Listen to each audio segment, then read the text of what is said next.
नमस्कार दोस्तों, आप सभी का स्वागत है हमारे YouTube channel PR knowledge centre में। दोस्तों, आज के इस वीडियो में हम जलमंडल के बारे में जानेंगे। जलमंडल से संबंधित जो इम्पोर्टेंट क्वेश्चन है उसके बारे में जानेंगे। इससे संबंधित कुछ इम्पोर्टेंट जो क्वेश्चन थे, जो इम्पोर्टेंट टॉपिक था, वो हम पिछले वीडियो में उसके बारे में जान चुके हैं डे 24 में। आज के इस वीडियो में हम उसके आगे जो इम्पोर्टेंट क्वेश्चन हैं उसके बारे में जानेंगे। ठीक है दोस्तों, देखिए, हमने प्रशांत महासागर के बारे में जान लिया था। आज इस वीडियो में हम अटलांटिक महासागर और हिंद महासागर के बारे में जानेंगे। तो देखिए, अटलांटिक महासागर यह संपूर्ण संसार का छठा भाग है। मतलब यह संपूर्ण संसार का जितना भी है उसका 1/6वां भाग है। जो प्रशांत महासागर था, तो प्रशांत महासागर क्या है दोस्तों, 1/3 भाग है, 1/3 हिस्सा है। ये 1/6 भाग है संपूर्ण संसार का। ठीक है, अब देखिए नेक्स्ट पॉइंट क्या है कि इसका क्षेत्रफल कितना है। तो इसका क्षेत्रफल 8,29,63,800 वर्ग किलोमीटर है। याद रखिएगा, इसका क्षेत्रफल 8,29,63,800 वर्ग किलोमीटर है। क्षेत्रफल की जो इकाई है वर्ग किलोमीटर, मतलब ये है कि क्षेत्रफल किस में नापा जाता है, वर्ग किलोमीटर में। दूरी किससे नापी जाती है, लंबाई में। जो भार होता है वो किलोग्राम में नापा जाता है। जो आयतन होता है वो लीटर में इस तरह नापी जाती है। ठीक है, तो ये क्षेत्रफल इसका कितना है, 8,29,63,800 वर्ग किलोमीटर है। अब देखिए नेक्स्ट पॉइंट, यह संसार के क्षेत्रफल का 16% है। जी हाँ दोस्तों, 16 छक्का 96 समथिंग आ रहा है ना, छठा भाग। ये तो संसार के क्षेत्रफल का अगर प्रतिशत में पूछता है तो 16%, और अगर भाग में पूछता है तो छठा भाग है। अब देखिए, यह प्रशांत महासागर का लगभग आधा है। जी हाँ दोस्तों, प्रशांत महासागर 1/3 है, मतलब 33% के समथिंग, और यह 16 है, तो 16 दूनी 32, लगभग उसका आधा है। ठीक है, यह आप कह सकते हैं कि प्रशांत महासागर अटलांटिक महासागर का दुगना है। अब देखिए, इसकी आकृति यस आकार है। जी हाँ दोस्तों, हम प्रशांत महासागर की आकृति पढ़े थे कि उसकी आकृति त्रिभुजाकार है। इसकी आकृति जो अटलांटिक महासागर है, इसकी आकृति कैसी है, यस आकार की। जो इंग्लिश में जो अंग्रेजी वर्ड यस होता है, आर के बाद जो यस आता है RS, तो यह एस आकार का होता है। ठीक है, अब देखिए, इसके पश्चिम में उत्तरी और दक्षिणी अमेरिका है। यानी इसके जो इस महाद्वीप के ये जो अटलांटिक महासागर है, इसके पश्चिम दिशा में कौन कौन से महाद्वीप है, तो उत्तरी अमेरिका और दक्षिणी अमेरिका है। पूरब में कौन है, यूरोप और अफ्रीका। और अगर बात किया दक्षिण में तो अंटार्कटिका महाद्वीप है। याद रखिएगा, पश्चिम में उत्तरी और दक्षिणी अमेरिका, पूरब में यूरोप और अफ्रीका, और दक्षिण में अंटार्कटिका महाद्वीप स्थित है।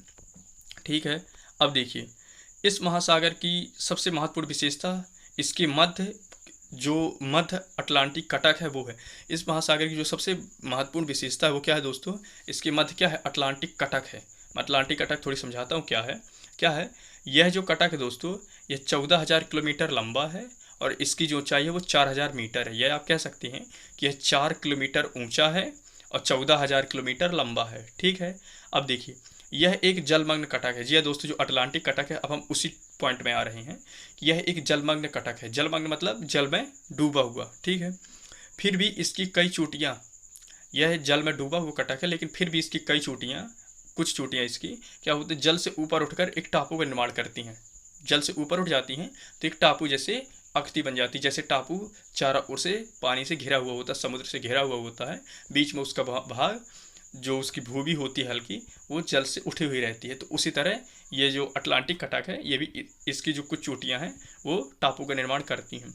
इसके उदाहरण, जो प्रमुख इसके टापू हैं जो टापू का निर्माण करते हैं, उसके प्रमुख उदाहरण कौन है, तो पाइको द्वीप है और केप बर्दे द्वीप। 2 द्वीप है। कौन है इसके प्रमुख उदाहरण, है तो कई द्वीप, लेकिन प्रमुख 2 उदाहरण कौन से हैं, एक पाइको द्वीप, दूसरा केप बर्दे द्वीप। ठीक है, अब देखिए नेक्स्ट पॉइंट, यह महासागर यानी अटलांटिक महासागर 55 डिग्री उत्तरी अक्षांश के पास अधिक चौड़ा हो जाता है। जो 55 डिग्री उत्तरी अक्षांश है दोस्तों, हम बताए थे कि जो कोण होता है वो 90 अंश से ज़्यादा नहीं जाता है। अधिकतम कोण 90 अंश, 0 और 90 अंश के बीच होता है। तो जो 55 अंश उत्तरी अक्षांश है, उत्तर में जो 55 अंश का उत्तरी अक्षांश है, वहाँ के पास यह सागर क्या हो जाता है, अधिक चौड़ा हो जाता है।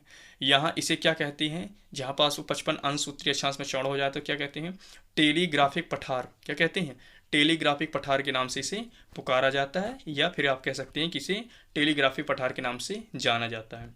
अब देखिए, भूमध्य रेखा के पास जो भूमध्य रेखा जो भूमि के मध्य से रेखा जाती है, तो भूमध्य रेखा के पास रोमांस गंभीर इसे दो भागों में बांटता है। जी हाँ दोस्तों, रोमांस गंभीर इसे अटलांटिक महासागर को क्या करता है, सॉरी अटलांटिक नहीं, ये जो अटलांटिक कटक है, हम महासागर का नहीं अटलांटिक कटक की बात करते हैं, इसे अटलांटिक कटक को दो भागों में बांटता है। नहीं नहीं जी दोस्तों, अटलांटिक कटक नहीं, अटलांटिक महासागर। अटलांटिक महासागर को जो रोमांस गंभीर है वह दो भागों में बांटता है। उसके ऊपर जो पॉइंट है वो महासागर से संबंधित है। जी है दोस्तों, ठीक है, अटलांटिक कटक नहीं। अटलांटिक महासागर पास जो भूमध्य रेखा पास जो रोमांस गंभीर है, तो इसे दो बराबर भागों में विभाजित करता है। इसके उत्तरी भाग का नाम, जो दो भागों में विभाजित कर दिया, तो उत्तरी भाग का नाम डॉल्फिन श्रेणी और दक्षिणी भाग का नाम चैलेंजर कटक रखा गया है। जो रोमांस गंभीर इसे दो भागों बांटती है इस महासागर को, तो इसका जो उत्तरी भाग, जी दोस्तों अभी आप चित्र में देखेंगे, जब यस आकार का होता तो यस जहाँ से मुड़ता है वहीं से भूमध्य रेखा इसको दो भागों में काटती है। तो उसके जो ऊपर वाला यस का तो आधा हिस्सा बचा जो सी जैसे दिख रहा है, उसको डॉल्फिन श्रेणी कह दिए, और जो नीचे जो उल्टा सी जैसे बना उसको चैलेंजर कटक कह दिए। ठीक है, अब आप थोड़ी यस आकृति देख लीजिए अटलांटिक महासागर की, ठीक है, और अटलांटिक कटक। जी दोस्तों, ये जो आप देख रहे हैं नॉर्थ अटलांटिक ओशियन और साउथ अटलांटिक ओशियन, ये वही है।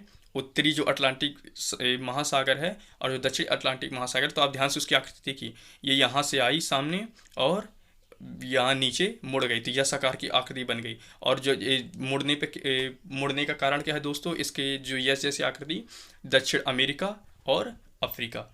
अब देखिए अटलांटिक कटक, जी हाँ दोस्तों, ये है अटलांटिक कटक, यह 20 से जाती है, यही है अटलांटिक कटक जो 20 से जाती है। इसको समथिंग दो बराबर भाग में विभाजित करती है। ये लिखा हुआ है मिड अटलांटिक रिज, ठीक है, यही है। वहाँ से लेकर समथिंग उत्तरी अमेरिका की वहाँ छोर से लेकर नीचे दक्षिण अमेरिका की पूरी फैली हुई है, ये भी समथिंग यस आकार बना रही है, बिल्कुल किसकी, अटलांटिक महासागर की जैसे।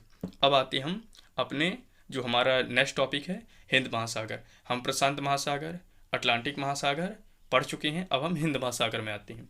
तो देखिए इसका कुल क्षेत्रफल कितना है, तो इसका कुल क्षेत्रफल 7,34,25,500 वर्ग किलोमीटर है।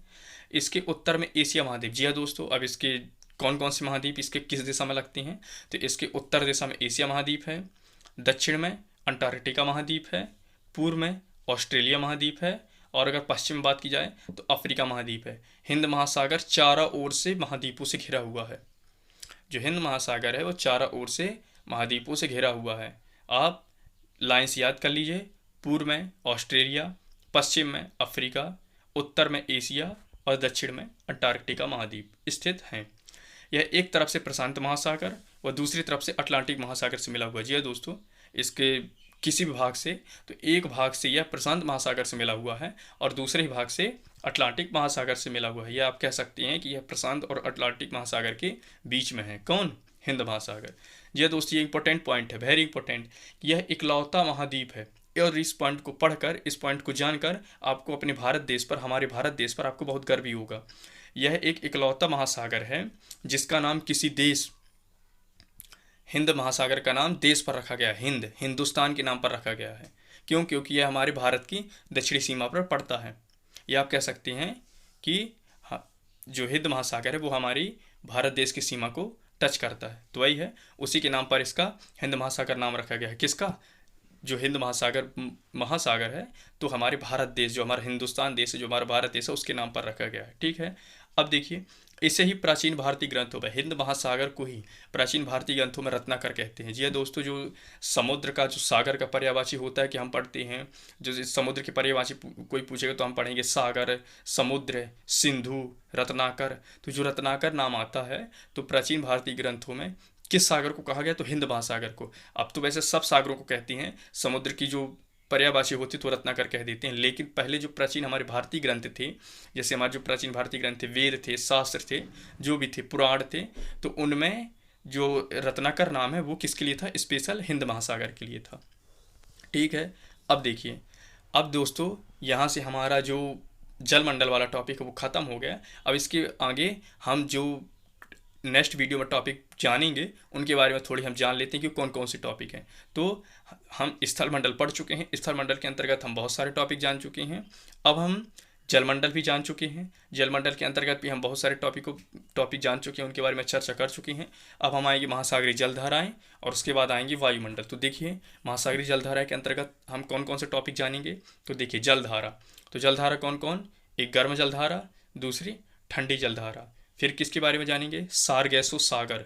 पहले जलधारा पढ़ेंगे, फिर सार गैसों सागर पढ़ेंगे, फिर लहरों में आएंगे। तो कौन कौन सी लहरें, ज्वार और भाटा। जी हाँ दोस्तों, ज्वार भाटा इससे आप परिचित भी होंगे, इनके बारे में हम विस्तार से जानेंगे कि ये कब आती हैं। ठीक है।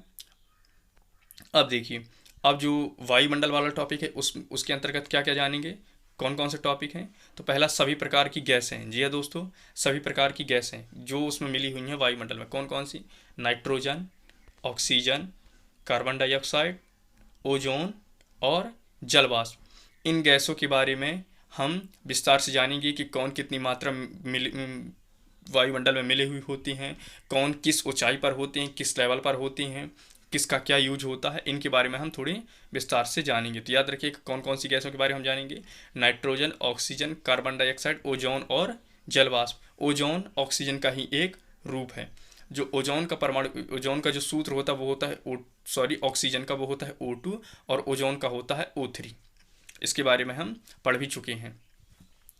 अब देखिए वायुमंडल की विभिन्न परतें अब किस में आती हैं, वायुमंडल की विभिन्न परतें। तो कौन कौन सी परतें हैं जो वायुमंडल में फैली हुई हैं, या वायुमंडल को कितनी परतों में विभाजित किया गया है। तो दोस्तों वायुमंडल को 5 परतों में विभाजित किया गया है। कौन कौन, क्षोभ मंडल, समताप मंडल, ओजोन मंडल, आयन मंडल और वायुमंडल। ये मंडल कितनी ऊंचाई पर पड़ते हैं, इन मंडलों का नाम जो अलग अलग विभाजित किए गए हैं, किन कारणों से विभाजित किए गए हैं, इनकी क्या विशेषता है, इसके बारे में हम नेक्स्ट वीडियो में अच्छे से इनके बारे में विस्तार से जानेंगे। और दोस्तों जो अभी हमने कहा कि ऑक्सीजन से ओजोन में जो परिवर्तित का रूप है, ये हम जान भी चुके हैं। तो हमारे इससे कहने का तात्पर्य था कि हम जो हमारी पिछली क्लास थी, 12th थी, 11th थी, हमने उनमें केमिस्ट्री में फिजिक्स में तो था ही नहीं, केमिस्ट्री में इसके बारे में हम जान चुके हैं। ओजोन का जो सूत्र होता है वो होता है ऑक्सीजन का O2 और ओजोन का O3। ठीक है दोस्तों, तो इसके बारे में हम नेक्स्ट वीडियो में अच्छी तरह से विस्तार से जानेंगे। ठीक है दोस्तों, हमारा ये वीडियो देखने के लिए आप सभी का बहुत बहुत धन्यवाद।